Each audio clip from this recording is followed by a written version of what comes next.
మరి ఈరోజు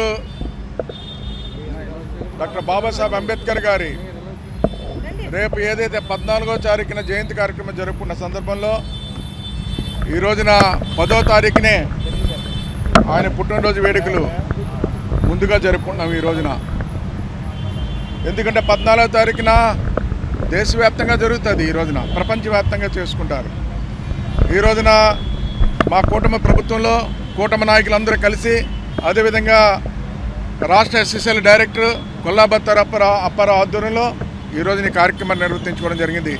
ఇప్పుడే ఈ కార్యక్రమానికి అమలాపురం ఎమ్మెల్యే సోదరులు ఐతాబత్తుల ఆనందరావు చేశారు. వారికి, కనకంశెట్టి బాబీ గారికి, ఇతర నాయకులకి అందరూ కూడా నాకు కృతజ్ఞతలు తెలియజేస్తున్న వారికి ఈ రోజున ఒక గొప్ప నాయకుడి కార్యక్రమంలో పాల్గొన్నాం. ఈ రోజున చాలా కార్యక్రమాల్లో పాల్గొంటాం, కానీ ఒక గొప్ప నాయకుడు బాబాసాహెబ్ అంబేద్కర్ గారు ఈరోజు ప్రపంచం మెచ్చిన నాయకుడు, మన దేశం కాదు ప్రపంచం మెచ్చిన నాయకుడు బాబాసాహెబ్ అంబేద్కర్ గారు. ఈరోజు ఒక గొప్ప నాయకుడు కార్యక్రమంలో పాల్గొన్నాం. ఈ రోజున చాలా సంతోషంగా ఉంది, ఆనందంగా ఉంది. ఈరోజండి ఈ రాష్ట్రంలో దేశానికి స్వాతంత్రం వచ్చిన తర్వాత ఎంతోమంది పరిపాలన చేశారు, ఎంతోమంది ముఖ్యమంత్రులు అయ్యారు. ఎంతోమంది ముఖ్యమంత్రులు అయినప్పుడు కూడా బాబాసాహెబ్ అంబేద్కర్ ఆశయాలు కానీ, ఆలోచన విధానం కానీ ముందు తీసుకెళ్లిన ముఖ్యమంత్రి ఎవరు ఉన్నారంటే అది ఒక్క చంద్రబాబు నాయుడు గారు కూడా సందర్భంగా తెలియజేస్తున్నా.